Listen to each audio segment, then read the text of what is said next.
उतारने वाला भी कोई अच्छा जोगी चाहिए जो उतार सके। हर एक तो कैसे उतारे ऐसी नजर को। तो माँ को बड़ी चिंता है कि मेरे लाला की नजर कौन उतारेगा। और माँ सोच रही है, हरि आज मारे कानूड़ा रे काई हो गयो, आज मारे कानूड़ा रे काई हो गयो, अरे आज मारे कानूड़ा रे काई हो गयो, आज मारे कानूड़ा रे काई हो गयो। इन्हें किनरी नजरा लागी हो राज, आज मारे कानूड़ा रे काई हो गयो, इन्हें किनरी नजरा लागी हो राज, आज मारे कानूड़ा रे काई हो गयो। काई हो गयो जी ने काई हो गयो, काई हो गयो इन्हें काई हो गयो, काई हो गयो इन्हें काई हो गयो, काई हो गयो इन्हें काई हो गयो। इन्हें किनरी नजरा लागी हो राज, आज हमारे कानूड़ा रे काई हो गयो, इन्हें किनरी नजरा लागी हो राज, आज मारे कानूड़ा रे काई हो गयो।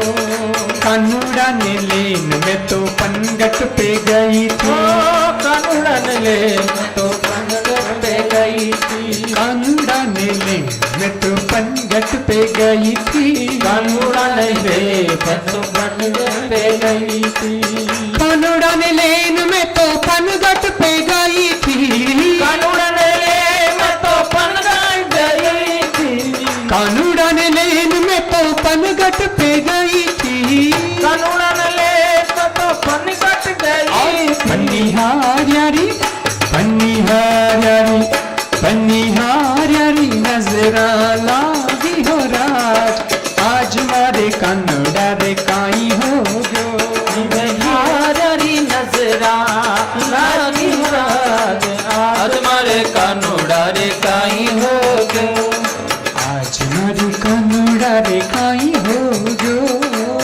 आज मारे कानूड़ा रे काई हो गयो, आज मारे कानूड़ा रे काई हो गयो। आज मारे कानूड़ा रे काई हो गयो। माँ सोच में पड़ गई, मेरे काना को क्या हो गया, किसकी नजर लगी है। गोपी बोली, माँ नजर लग भी गई है तो डरने की बात नहीं है, क्योंकि तेरे घर के द्वार पे जो जोगी आया था ना, वो अभी गया नहीं है, आगे ही नुक्कड़ पे बैठा है कदम के पेड़ के नीचे। उसी को बुला के पूछते हैं उसको नजर उतारनी आती कि नहीं, आती है तो उसी को ले आती हूँ। अभी किसको बुलाएंगे और कहाँ से लाएंगे, ये आया हुआ है, नजर उतर जाएगी, लाला का रोना बंद हो जाएगा, मैं पूछती हूँ।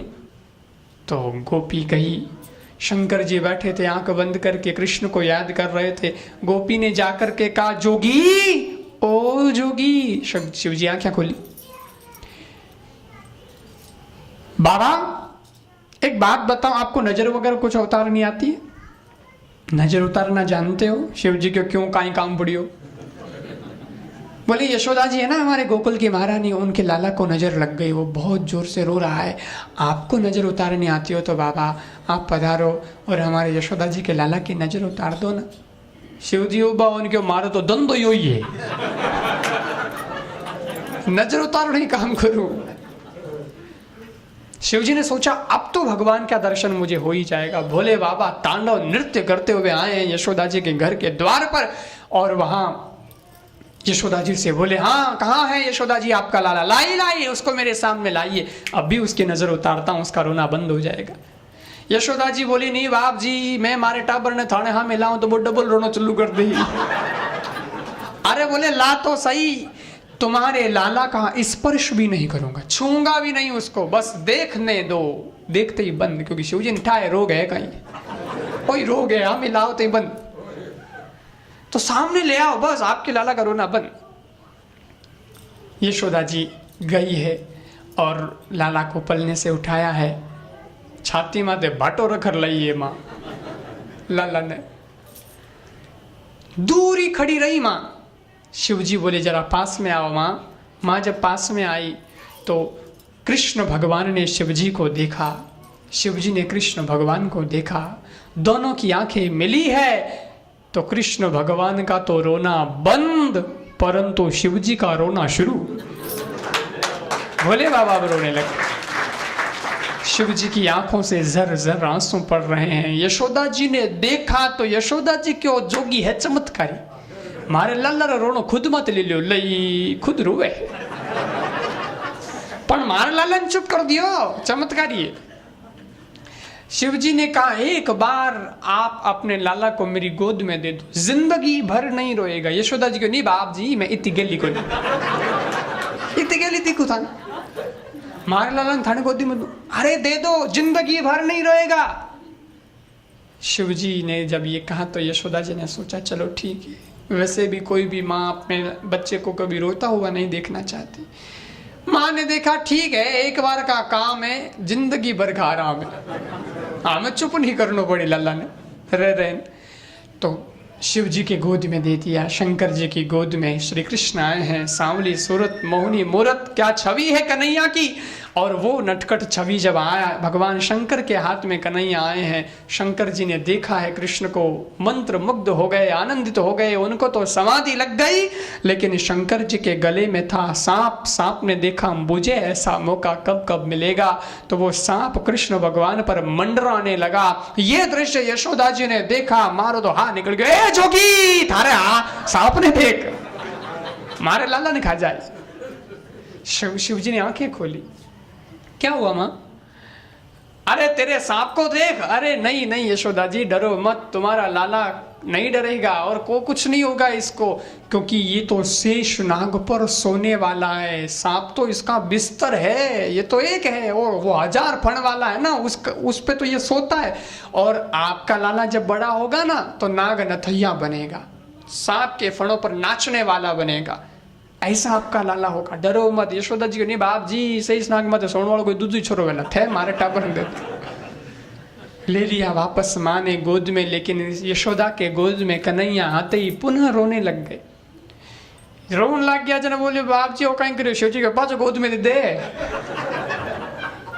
शिव जी ने गोदी में लिया तो चुप, माँ ने फिर गोदी में लिया तो फिर रोने लग गए। अरे बाबा आपने ये क्या किया, मेरी गोदी में हंसता है रात में, मेरी गोदी में रोता है, आपकी गोदी में हंसता है, कुछ ऐसा करो कि मेरे गोदी में आने के बाद में भी हंसे ही हंसे, कभी रोए नहीं। शिव जी ने कहा यशोदा जी ऐसा अगर करना है तो उसके लिए आपको काम करना पड़ेगा। क्या बाबा? तुम अपने घर में एक अलग से शिखर का मंदिर बनाओ, मेरा मंदिर बनाओ और इस प्रकार बनाओ कि तुम्हारा लाला जब स्नान करे तो उसके स्नान का जल मेरे ऊपर से होके जाना चाहिए, ऐसा मंदिर बनाओ। तो बाबा नंद ने ऐसा शिव जी का मंदिर बनाया। जब कृष्ण नहाते थे तो उनके स्नान का जल शंकर जी के ऊपर से होके जाता था, तो शिव जी का नाम पड़ा नंदेश्वर महादेव। बोली नंदेश्वर महादेव। आज भी आप गोकुल में जाओ कभी तो गोकुल में भगवान श्री कृष्ण का जो पलना है उसके पास छोटा सा शिव जी का वो नंदेश्वर महादेव का मंदिर आज भी बना हुआ है। और अब यशोदा जी ने लाला को उठाया गोद में और शिव जी ने 5 बार परिक्रमा करी है। माँ यशोदा और लाला के आशीर्वाद दिया और श्रृंगी नाद किया। पंचबेर परिक्रमा करके, पंचबेर परिक्रमा करके, पंचबेर परिक्रमा करके, पंचबेर परिक्रमा करके, श्रृंगी नाद बजायो, अलख निरंजन, श्रृंगी नाद बजायो, भोले श्रृंगी नाद बजायो। सूर श्याम बलिहारी कन्हैया, सूर श्याम बलिहारी कन्हैया, सूर श्याम बलिहारी कन्हैया, सूर श्याम बलिहारी कन्हैया, जुग जुग जिए तेरो जायो मैया, जुग जुग जिए तेरो जायो। अरे मैया तोरे द्वारे यशोदा तोरे द्वारे बाला जोगी आयो।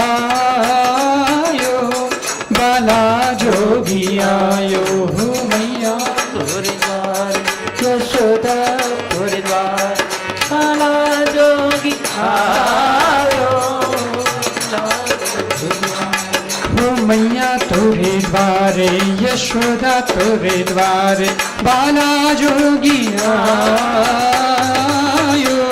बाला जोगी आयो हो मैया तोरे द्वार यशोदा तोरे द्वार बाला जोगी आयो बाला जोगी आयो बाला जोगी आयो बाला जोगी आयो बाला जोगी आयो बाला जोगी बाला जोगी आयो बाला जोगी आयो बाला जोगी आयो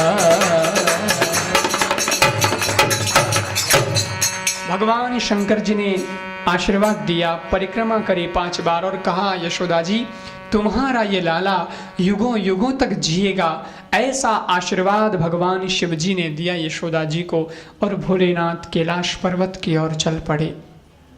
यहाँ गोकुल में इस प्रकार भगवान का सब उत्सव मना रहे हैं। बड़े लंबे समय तक लोगों ने उत्सव मनाया है। और देखो हमने तो थोड़ा सा प्रसंग आया तो गा दिया, आनंद के आनंद भयो जय कन्हैया लाल की गा के आगे बढ़ गए। लेकिन ये गोकुल में तो 6 महीने तक चलता रहा। नहीं यही नंद कर आनंद भयो जय कन्हैया, 6 महीने तक लोग गाते रहे, नाचते रहे और बधाइयाँ लुटती रही। लेकिन आज सब लोग जब नाच रहे थे, गा रहे थे, भीड़ थी ना नंद बाबा के वहाँ घर में, तो नंद बाबा ने ब्रजवासियों से कहा कि आप लोग यहाँ खुशियाँ मनाएं, उत्सव मनाएं। मुझे साल भर में एक बार कंस को कर देना पड़ता है। मैं टैक्स देने के लिए जा रहा हूँ। छोटे छोटे राज्य बड़ा जो राज था उसको कर देते थे राजा को। कंस का राज बड़ा था, गोकुल का राज छोटा था। तो नंद बाबा बोले मैं कंस को कर देने जा रहा हूँ मथुरा, आता हूँ वापस, आप उत्सव मनाएं। और नंद बाबा कंस को कर देने चले गए मथुरा। कंस को कर दिया। कर देने के बाद वसुदेव जी से मिले। वसुदेव जी से मिले तो बातचीत हुई और फिर बातों ही बातों में फिर वसुदेव जी बोले नंद बाबा से कि अब आप ज़्यादा मथुरा में न ठहरे तो अच्छा है, क्योंकि आप गोकुल के राजा हैं और आप यहाँ हैं और वहाँ सब हो रहा है कार्यक्रम, और आपके बिना वहाँ कोई दुर्घटना ना हो जाए, कोई अप्रिय घटना ना घट जाए, इसलिए आपको जल्दी गोकुल में जाके सब संभालना चाहिए। नंद बाबा गोकुल के लिए रवाना हुए तो सोचा मैं लाला के लिए कुछ खिलौने ले लूं। मथुरा के बाजार में लाला के लिए कुछ खिलौने बाबा नंद खरीद रहे हैं। उस वक्त कंस ने एक आपातकालीन सभा बुलाई। अपने अनुयायियों को इकट्ठा किया कंस ने और कहा कि देखो मैंने मेरे काल के लिए इतना सब सुरक्षा किया, लेकिन फिर भी वो यहाँ से भाग गया। अब वो कहाँ है, उसको मारना कैसे है, आप बताएं। अनुयायी बोले महाराज कंस आपका जो काल है वो 84 कोस के ब्रजमंडल में ही कहीं है, और आपके काल को जन्मे हुए अभी 10 दिन से ज्यादा नहीं हुए हैं। हम जाएंगे, आपके काल को मारने की प्लानिंग बता रहे हैं, हम जाएंगे और 10 दिन में जो बच्चे जन्मे हैं उन सबको हम मार देंगे ब्रजमंडल के अंदर, उसमें आपका काल भी मर जाएगा, बस आप निश्चिंत रहें। कंस ने कहा लेकिन आप ये कार्य को अंजाम देंगे तो देंगे कैसे, क्योंकि आपका पर्वत जैसा शरीर, ये विकराल चेहरा, ऐसे कौन घुसने देगा आपको घर में। तो एक पूतना नाम की राक्षसी थी, वो आगे आकर के बोली ये काम तो मुझे सौंप दीजिए, मैं जाऊंगी अपने स्तनों पर जहर लगा के, आप निश्चिंत रहें, ब्रजमंडल में जन्मे सभी बच्चों को मार दूंगी, आपका काल भी मर जाएगा, मैं ये काम कर दूंगी। कंस ने कहा लेकिन आपके भी तो वही समस्या है, ये विकराल चेहरा, ये 5-5 इंच के लंबे दांत, घर में कौन घुसने देगा तुमको। पूतना बोली चेहरा अगर विकराल है तो ऊपर से पलस्तर रगड़ के चली जाऊंगी, दांत अगर लंबा है तो कैंची से छांट लूंगी, फिर भी अगर कोई मुझे पहचान लेगा तो घूंघट लगा के चली जाऊंगी, फिर तो कोई नहीं पहचान सकता मुझे, मैं ये काम कर दूंगी, आप विश्वास रखिए। तो कंस ने वो काम पूतना को सौंप दिया, जाओ। पूतना ने अब नाटकीय रूप बनाया, बिल्कुल अपना वेश बदला, एक सुंदर स्त्री का वेश बनाया, राक्षसी का रूप नहीं रखा, सुंदर स्त्री का वेश बनाया, स्तनों पर जहर लगाया, घूंघट लगा के गई। ब्रजमंडल के छोटे छोटे गांव में, जिन घरों में अभी अभी 10 दिन के अंदर अंदर बच्चे जन्मे, उन घरों में जाती, परिवार के लोग आए हुए होते, वो भी भीड़ में साथ में महिलाओं मंडली में चली जाती और वहां पे बधाई हो बधाई हो बधाई हो कैसे घर के अंदर आगे चली जाती तो फिर सब बच्चे का लाड़ दुलार करते होते, तो वो भी धीरे बच्चे को लेती, बच्चे को गोद में लेके फिर उसको खिलाती खिलाती अपना स्तन बच्चे के मुंह में दे देती। जहर के कारण बच्चा तो 2 मिनट में मर जाता, फिर चुपचाप पलने में डाल के खसक जाती, आगे रवाना हो जाती। किसी को पता नहीं चलता बच्चे को किसने मारा। ऐसे उसने निरपराधी निर्दोष बालकों को कितने को ही मार दिया। मारती मारती गोकुल में आई और गोकुल में तो सबके मुख से वही यशोदा जी का लाला, बस उसके अलावा दूसरी बात ही नहीं। तो सब यशोदा जी के लाला, नंद लाला की प्रशंसा हो रही थी। तो इस पूतना ने सोचा ये यशोदा जी के लाला कोई खास है गोकुल में, सबसे पहले इसी को मारना है। तो पूतना जा रही थी सुंदर स्त्री का वेश बना के, तो बहुत सारी गोपियां झुंड बना के खड़ी थी, कन्हैया की चर्चा कर रही थी। तो वहां पूतना जाकर के कहती है जय श्री कृष्ण। गोपियां बोली जय श्री कृष्ण। पूतना बोली मुझे यशोदा जी के घर जाना है, आप मुझे यशोदा जी के घर का रास्ता बताएं, कृपया मुझे उनके घर का मार्ग बताएं। पूतना ने एक प्रश्न किया है कि घर बताओ, बस ये पूछा। लेकिन गोपियों ने उससे 10 प्रश्न सामने पूछे और फिर उसके प्रश्न का उत्तर दिया। पहली हैंग बात पूछ ली, पूरी जानकारी ले ली, फिर उत्तर दियो। क्योंकि माता बहने रेडी आदत होया कर, जानकारी लेने की आदत होती है माता बहनों की। पुरुष इतना नहीं बोलता है, ठीक है भाई, माता बहने क्या है, इनको है फलाना है, पूरा परिचय लेगी। और एक बात भी है कि शास्त्र के आधार पर भी हम अगर बात करें इसकी, तो ये है कि पुरुष जो है वो ज्ञान के प्रतीक हैं और माताएं जो है वो भक्ति की प्रतीक है। ज्ञान हमेशा शांत रहता है और भक्ति बोलती है। इन वास्ते भाई लोग तो रहे चुप, अरे बाया बोले बिना रवि चुकुन, क्योंकि बिना बोले भक्ति नहीं होती। भक्ति का मतलब क्या है, बोलना। ज्ञान तो कम बोलना और काम का बोलना, बिल्कुल कम बोलना, शॉर्ट एंड स्वीट वाली बात भाई लोगों में वो कम बोलते हैं। ज्ञान है ना। आप देख लो, कहीं यात्रा में आप जा रहे हैं, भाई लोग अगर मिल जाएंगे ना तो वो राम राम, जय श्री कृष्ण, ठीक हो सा, हाय हेलो कैन चुप, इन पता की कोई एर कोई बाया मिल गई वे तो बे भले हिंदी हो भले एंदी हो, परिचित हो या अपरिचित भी होगी तो 5 मिनट में सब परिचय कर लेगी। थारो का ही नाम है, थार पतिदेव का ही काम करे, थार छोरा है, हाँ है, पढ़े, हाँ पढ़े, इतिम पढ़े, और छोरिया है, हाँ है, पढ़े, हाँ भाई पढ़े, अच्छा फलानो देरानी जटन हैंग पूछ ले। एक बात तो विशेष पूछी है, काई पूछी कि थारा सासू जी जीवता है। अरे भाई तू क्यों मारनी चाहे। अच्छा हाँ मली बीबी ने पूछी तो मैं तुम्हारा हैंग बता दे, तू बता थारा कहीं पतिदेव काम करे, थारा कितना टाबर है, कितनी छोरियां हैं, कहीं है, फलाना। फिर भाई पूछी तो तारे सासू जी जीवता है, बाकी हाँ थारा जो दमिड़ा लूं। माता बहने भक्ति की प्रतीक है। मोहन में कई बार बीते हो, मैं कटी जावा ने बार कथा करने वास्ते, जने भाई लोग तो बोले कौन ज्यादा, कोई बाया मिले राम राम करती ठाप पड़ जाके हमें आधा घंटा तक चुप होने वाली नहीं है। चैप्टर चलती रहे, महाराज थानो काई नाम है, थानो कटे आश्रम है, थे संत कद बढ़िया कदू कथा चलू करी, काई कथा करो, कहनी कथा करो, रामायण री, भागवत री, एंड वो नैनी भाई रोमायरो करो, कितनी कथा करी, कट कथा करी, हम कट कथा करने वास्ते जाओ, कितनी कथा करने रिरद हो, हगली बात पूछ ली। और ए बात तो पूछत की कोनी हो, ए तो बड़ी की कोनी, एक बात खास पूछी और बड़े ठरकों पूछ लो, स्टाइल देखो बाया रे बात करनी थे अलग ही हुए, बड़े ठरकों पूछी, खाए पूछी तो महाराज एक कतारा किताब पया ले वो थे। ओ प्रश्न जब जठी तैयार मिले, आपको एक कथा को कहीं पेमेंट है। और खैर ये प्रश्न आजकल कॉमन हो गया है, इसको तो भाई हो कि बही हो अगले ही पूछे, सब पूछते हैं। आपका महाराज कथा का क्या चार्ज है, या आपने कथा करी इसका क्या चार्ज है, इसका एक कथा का क्या पेमेंट है, क्या चार्ज है? हम कहते हैं हमारा कोई चार्ज नहीं है, हम तो रिचार्ज करते हैं। बस बैटरी डिस्चार्ज हो जाती है तो वो रिचार्जेबल है बैटरी, तो चार्ज हो जाएगी। वैसे अपनी जिंदगी की बैटरी ये रिचार्जेबल बनाई है भगवान ने, उसको वापस हम चार्ज कर सकते हैं।